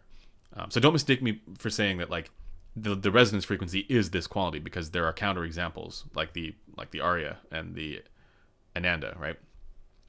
Because, well, more, yeah. In both of those cases, they're not on that level, right? But they still have low resonance frequency. Specifically, the Aria has a low resonance frequency, and the Edition XS as well. I mean, it's the Edition XS is, I found it to be reasonable, but it's not on that level. So don't mistake me for saying that like it is the resonance frequency that is responsible for this, but I think it is at least somewhat involved in the reports that people, like audiophiles, the subjective reports that people give about this quality, because it is when when I listen to a Focal Utopia, you know, as well, if you haven't read it yet, Precog released a Focal Utopia review. You know, his usual sort of critical take on it's up on headphones.com right now, and he was actually distinguishing between punch, which had more to do with bass level, and macro contrast, which has more to do with like the physical sense of air moving. And that's kind of how I hear it as well. Like I've been kind of making them synonymous and kind of combining them because it's too difficult to express that in the span of video. But I like that he's trying to sort of, you know, pull those pieces apart, those elements of the subjective experience apart, and say that, you know, this feels much more like massive volume swings, you know, and he describes it there, versus, you know, the actual like tonal level, which would be the more measurable result, right?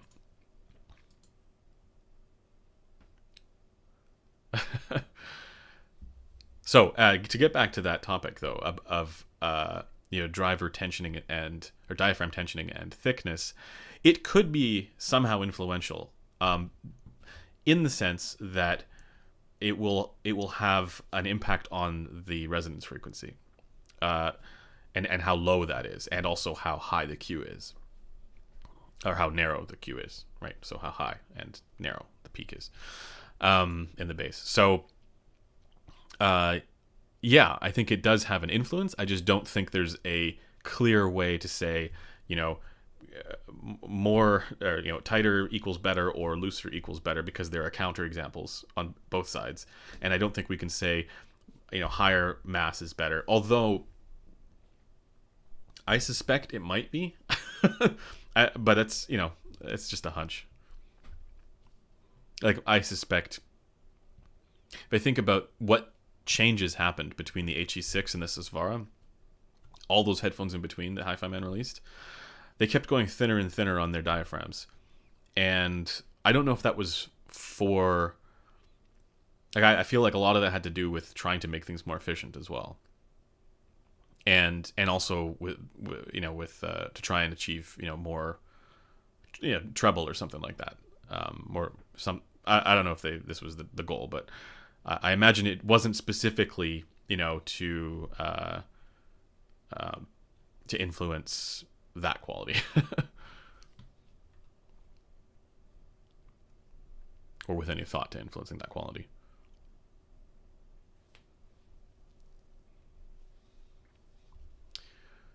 Let's get back to what we're talking about here.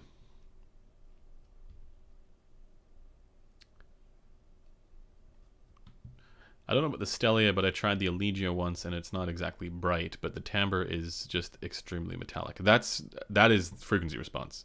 That's 100% frequency response.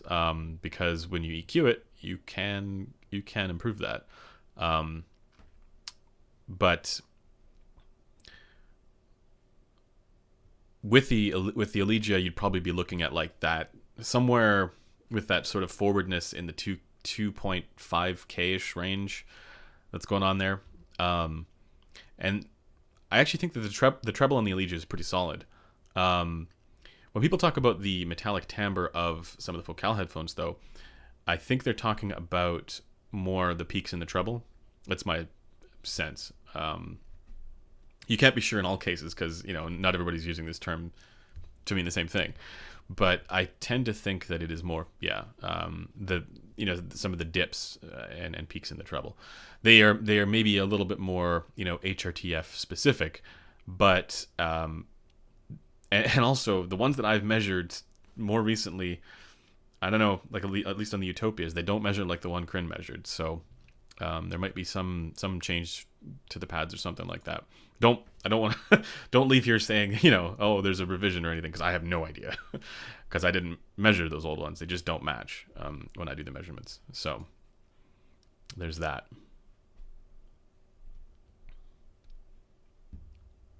Crin sucks. Can't afford a decent home. What?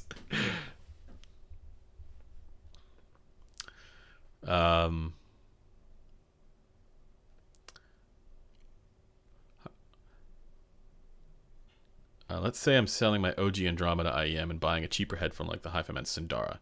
Do you think there are things I can gain from Sundara that I previously never got from the OG Andromeda?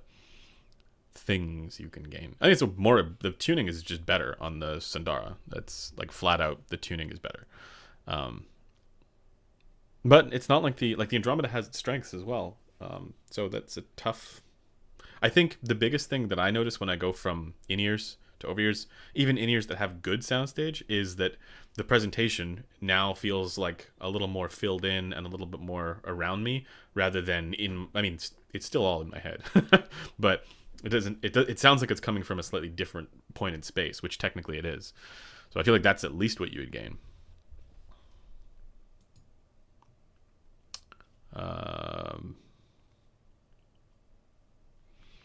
The LCD4 has an insanely thin diaphragm and is very macro contrasty, but okay.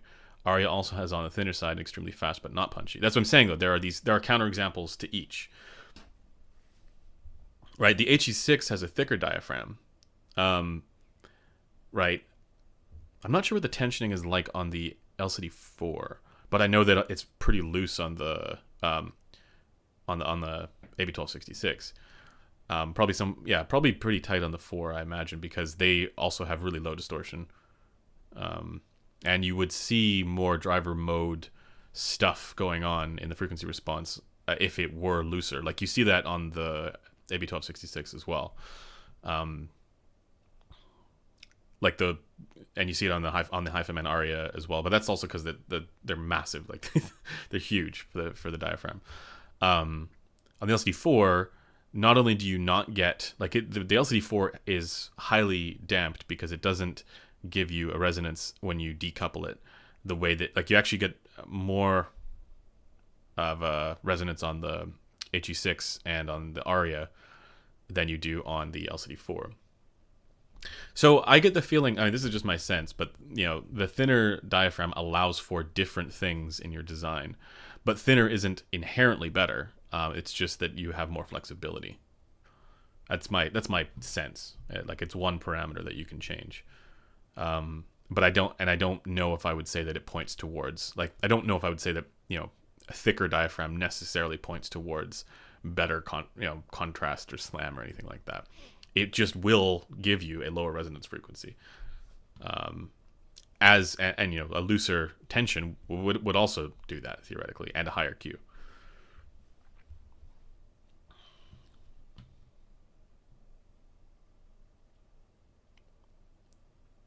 Oh, you see the LCD4 isn't very macro contrasty.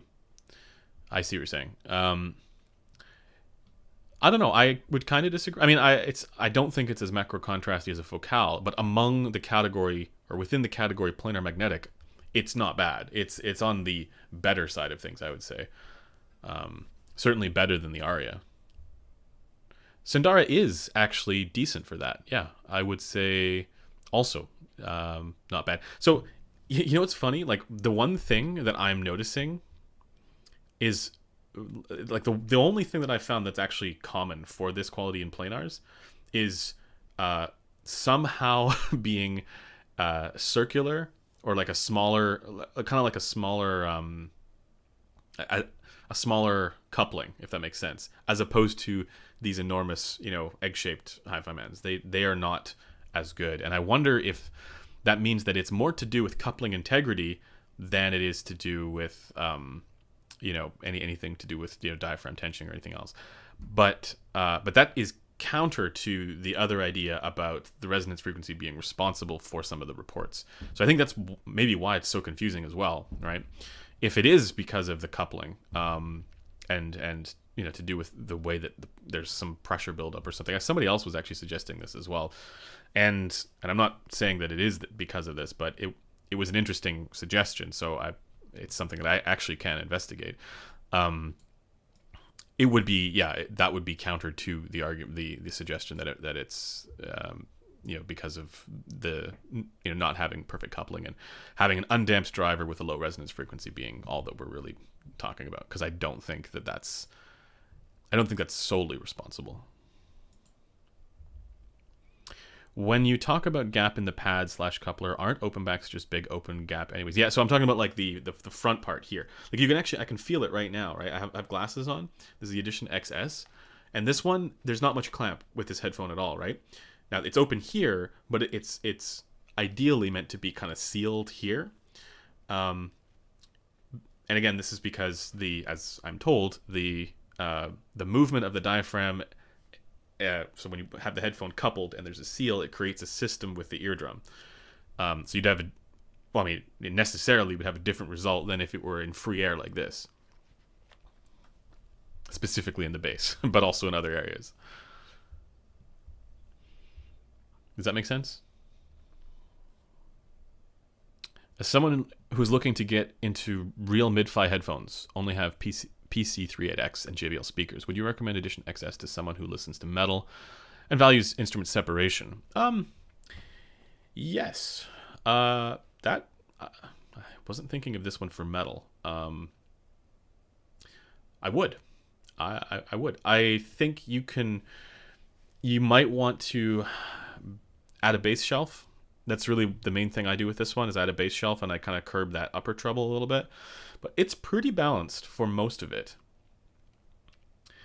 Or the reason I have some pause there is, ordinarily I would recommend people go with a frequency response that doesn't have as much ear gain as the Edition XS has, because so for example, the region at around 3K, 3 to 4K is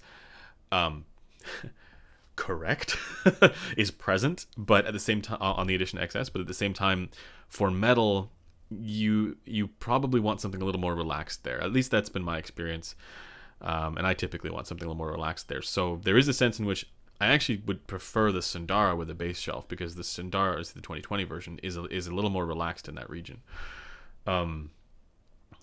But the downside with the Sundara is that it's the bass is more flat, right? And because the Sundara's resonance frequency is higher than the Edition XS, when you don't have a perfect coupling, you don't get the bass boost that you would with this one. So I think it would be okay. The Edition XS would be good, yes, but would it be best? That's a tough question for metal. I think it's a solid platform that you wouldn't need to do that much with EQ to be like really dialed in for metal. It would work great, but at the same time, I don't know if I would say that it's the best. Instrument separation is really nice though, so yes.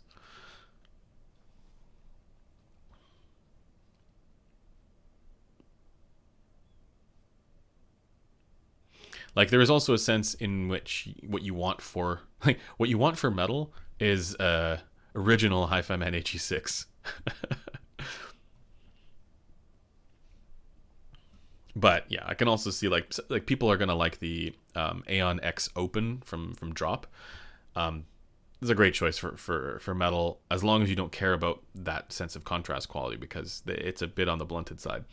But the tuning is ideal for metal. That is the perfect tuning for rock and metal, where the bass presence is more mid bass and upper bass focused, and that's really where your bass that's where it is in those recordings. I mean, some will be even talk on lower frequencies, but for the most part, if your bass focus was more to the sub bass, you would lose a lot of that body that you do want in those genres, and then also the treble on the Aeon X Open is very smooth, which helps for longer listening sessions and with more aggressive music. Will this show ever talk about headphone I can afford other than the K371? Yes, we cover all kinds of stuff. We cover headphones like the HD560S, the HEX4, the HE400 SE, which are very similar but not the same. Stuff from Drop, the R7DX, which the K371 I think is just better than. Yeah, we cover all kinds of different price ranges. I think for the most part, though, people are, and I could be totally wrong about this, but the people who are looking at headphones that are more high end, like slightly more high end, the floor for that ends up being probably around $300. Whereas the people who are looking to spend below that on a pair of headphones, I don't know if this is the channel for them. Like I'm not saying it's not for them, but I don't know if they'd be as interested in because like when you're doing your research, right, on a high priced thing, you want to do a lot of research. You want to make sure you're getting the best thing you can for your money because it's a big spend. Whereas if your spend is like something that you're going to replace in a year, or you just you don't care as much, you're probably not going to be as deep diving that would land you here. But maybe I'm totally wrong about that. And maybe there's a whole bunch of people who are uniquely looking for stuff under $100 and whatnot.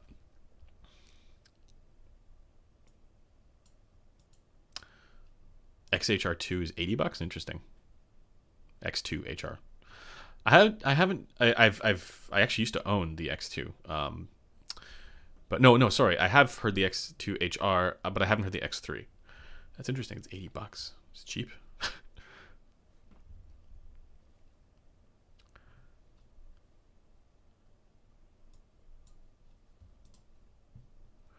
LCD2 is dark and slow. You're talking about LCD2C or LCD2F? Because I would take LCD2F over Sandara any day. I mean, obviously with EQ, but yeah. Hey Andrew, about the LCD5 this weekend, based on your review and others online, it's simply divine. Thanks for the content. You're very welcome. LCD5, yeah, I need to get the wider headband. I hope it fits for you. Planars are traditionally faster, and I think you're confusing brighter being faster. Okay. Oh, I see what you're saying here before. Let's try this. Thicker driver gives the sense of thicker, harder, more textured bass. That's that. Yeah, I think so. But that is because when you're adding, when your diaphragm is thicker, you're adding mass, or there's more mass, meaning that the moving mass is there's more, so your resonance frequency is lower, which means you're not when there is. So let me just say, like, if the headphone is coupled perfectly to the side of the head, your resonance frequency can be very high, and you will still actually get full bass extension at the eardrum. If it is perfectly coupled, right? And a good example of this would be, the Sandara. If the coupling is tight, you actually get bass all the way into the sub bass. LCD5 is another example, and LCD4. The LCD4 does not have a very low resonance frequency, believe it or not. It's okay, it's fine. It's not like it's a bad thing or anything like that. But it is not as low as the HE6.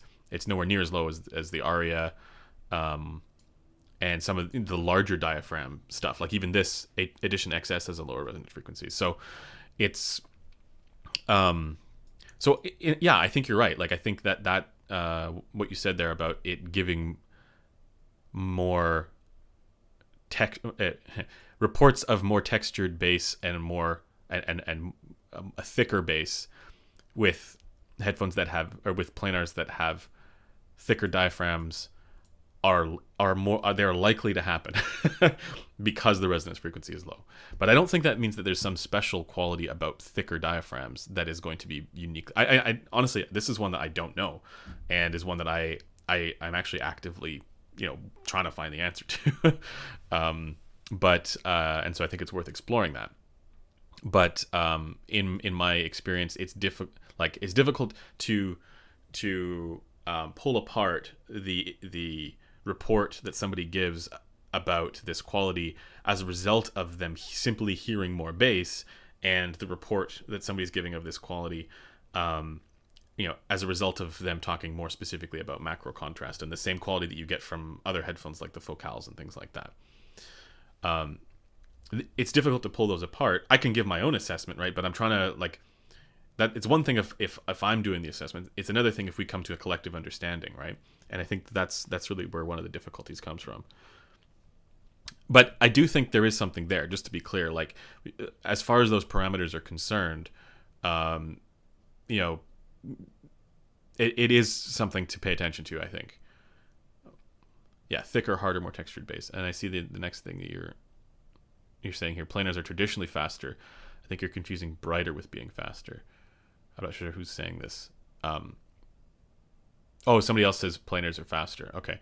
Yeah, and so this is what oratory says. There's the perception of speed, which if we're gonna talk about this in terms of frequency response, we're gonna talk about things like linear bass not having lots of bass, right? Like having full bass extension, right? But then literally it is how fast the driver is moving, which is going to give you more trouble. And so there's some headphones that can go, like, we're mostly evaluating up to 20K, but there are some headphones where the frequency response could go like way above that. Technically that would be moving faster than something that could only go up to 20K or rolled off even before that.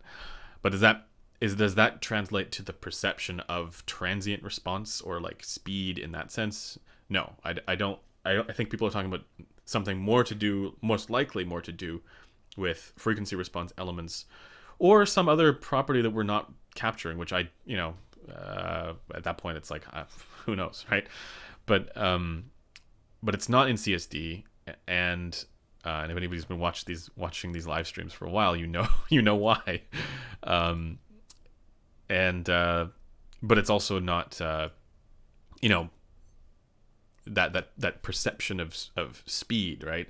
I don't think that comes from a driver that uniquely goes up to 40K. And I think it's worth exploring that. Maybe it does, but I suspect it doesn't.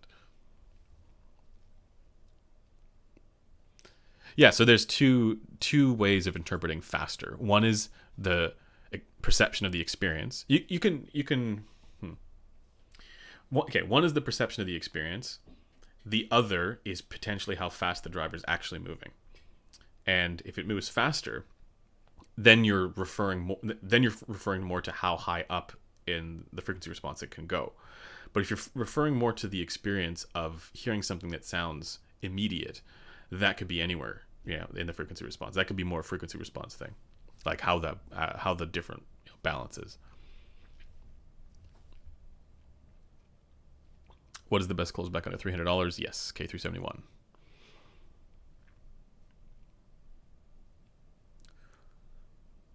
Let's see.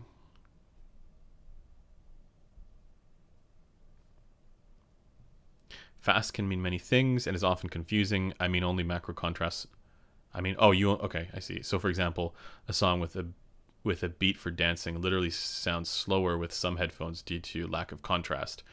Oh, okay. That's another thing I was not thinking about. Slower because of lack of contrast. I think I can kind of understand what you mean by that. But in some ways I would not. You're talking about like that kind of like tightness quality, right? I think that's what you're referring to.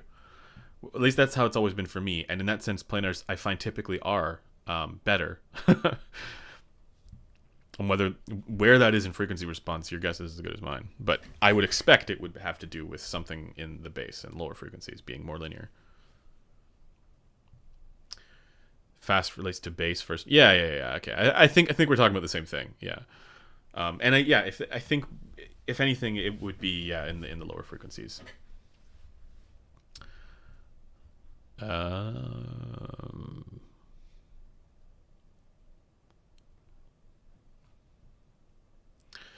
Yeah, and I think if you... I'm not sure what you're talking about with LCD2, or if we're talking about LCD2C or LCD2F.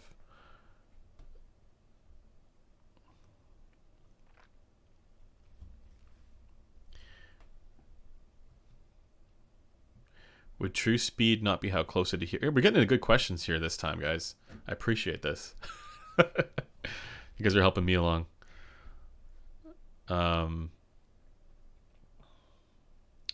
What's my opinion on the DT 1770? Nope.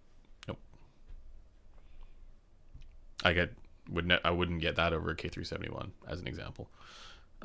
Personally, just some people like it. Like I actually would probably take the 770 over the 1770.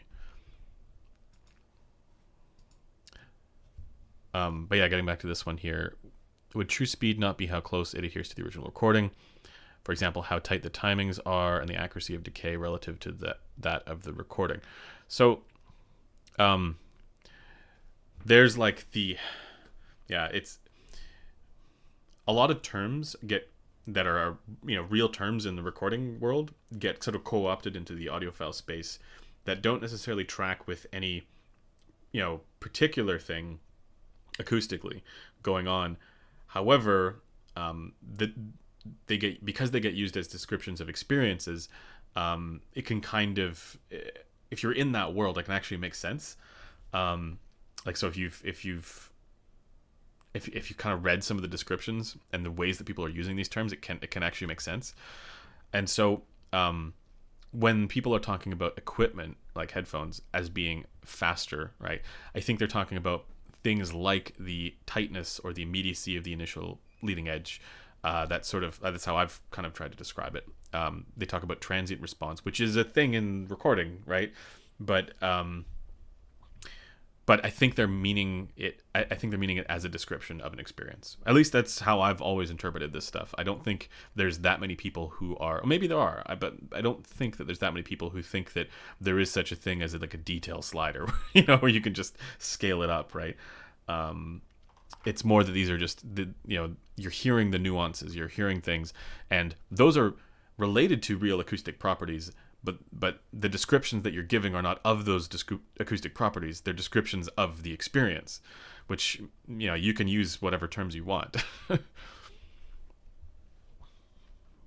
But that's where this term like fast or decay or that's where that comes from.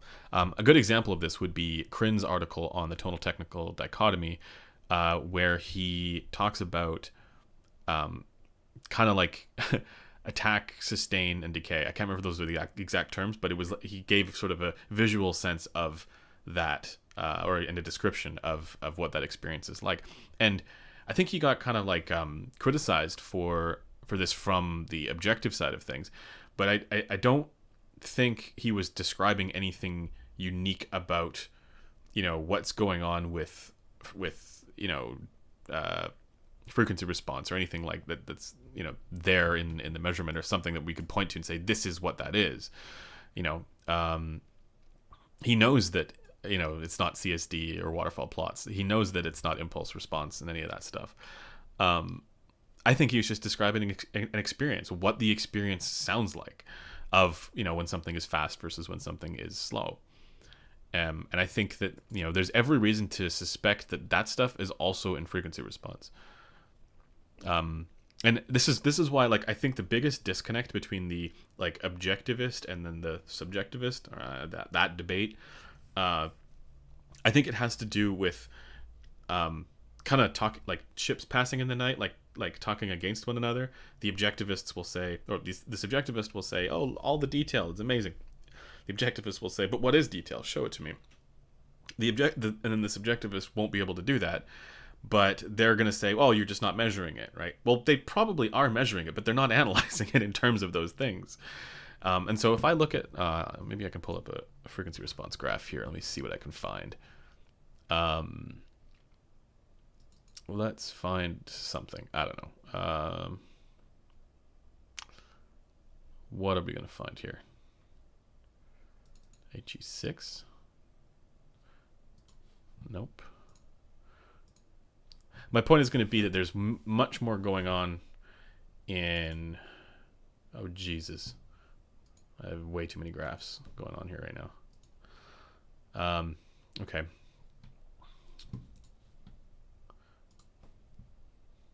My point is that there's much more going on in frequency response that we don't think about when we're doing an analysis of a headphone or reviewing a headphone, because we are only really evaluating it in relation to a known reference point, whether that's the Harman target or another headphone, right? Let me just pull up a graph of something that I know will demonstrate this. All right.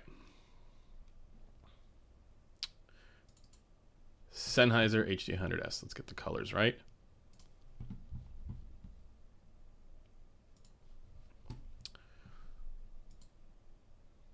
All right. So,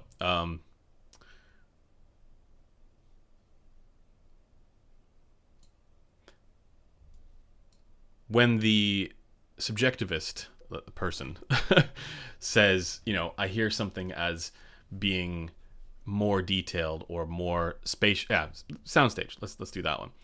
I hear when the subjectivist says, this is the soundstage is amazing, it's effortless and all these terms, and then the objectivist goes, well, show me that. Where is that? That's not a thing, that they can point to as a unique acoustic property. But they can say it's part of an experience. Now you can also look at the frequency response and say, okay, well, is this maybe what's causing that, right? Or is this maybe what's causing that, right? Maybe the treble here is more HRTF appropriate, right? For that particular person, and then they hear it that way as a result of that. I'm not saying that's the only thing, right? But at the very least, there is probably some way of understanding this graph that we could then, interpret in terms of these subjective experiences, to the point where we could then predict what those experiences would be like.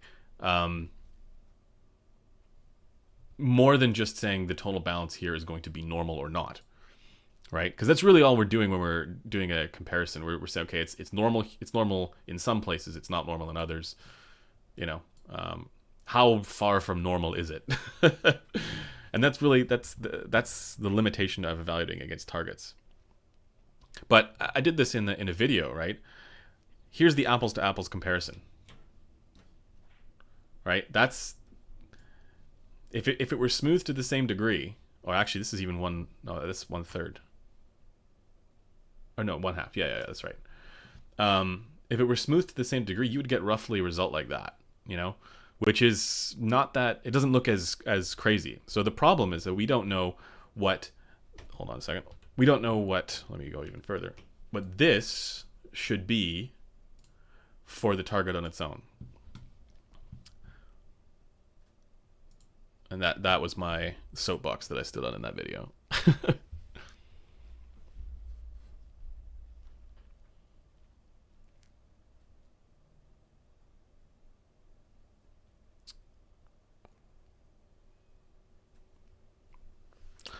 All right, guys, we've been going for about 2 hours. Why is it taboo for some audiophiles to try EQ? Honestly, if they don't want to do it, that's fine. I think there's all kinds of reasons why it, my biggest the thing I suspect that turns people away from EQ is that when you're putting on EQ profiles, volume matters a lot. And when you turn the EQ profile off, suddenly, well, there's two things. One is things sound more normal and they're used to things sounding more elevated, right? That's one thing. But the other thing might be to do with the pregain. And because if you do EQ correctly, you actually need to reduce the pregain there. And then when they're comparing EQ on versus EQ off, it's louder with EQ off, noticeably. And then you think, okay, I'm losing dynamics, I'm losing something. And I think, you're losing volume. So, yeah. I mean, I also think that there are significant limits to EQ, and I did a video on that. But yeah. Guys, there's a lot of interesting discussion here, but I actually need to run. So I'm going to have to end the stream at 2 hours. Oh, Michael, thank you. Everybody go check out Michael's review channel. I say it every time. Thanks for today, guys, because you guys had some awesome questions. We got into some good discussion topics. So stay tuned to the channel, subscribe, like, all that stuff, and we will have another video coming out tomorrow. So I will see you guys in the next one.